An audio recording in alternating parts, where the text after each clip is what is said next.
जम्मू काश्मीरच्या पहलगाममध्ये दहशतवाद्यांकडून पर्यटकांवर गोळीबार, 26 पर्यटकांचा मृत्यू। महाराष्ट्र, तामिळनाडू, गुजरात, कर्नाटक आणि ओडिशाचे नागरिक असणाऱ्या पर्यटकांवर हल्ला।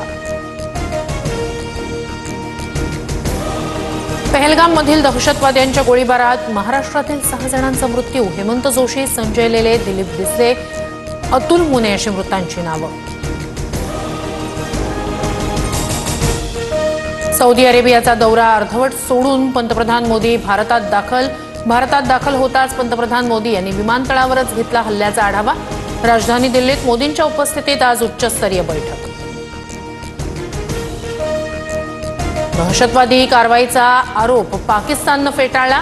पहलगाममधील हल्ल्याशी संबंध नाही, पाकिस्तानचे परराष्ट्र मंत्री ख्वाजा आसिफ यांचा दावा।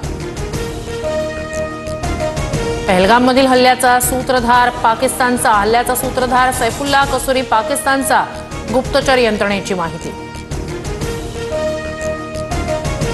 जम्मू काश्मीर सशस्त्र पोलीस मुख्यालयात अमित शहांकडून मृतांना श्रद्धांजली, गुन्हेगारांवर कठोर कारवाई करण्याचा अमित शहांचा इशारा। जम्मू काश्मीरमधील बारामुल्लात लष्कराकडून 2 दहशतवाद्यांचा खात्मा, ठार केलेल्या दहशतवाद्यांकडून मोठा शस्त्रसाठा जप्त। जम्मूमधील विविध संघटनांकडून आज बंदची हाक। पहलगाममधील दहशतवादी हल्ल्यानंतर आज बंदची हाक, तर पहलगाममधील नागरिकांकडून हल्ल्याचा निषेध।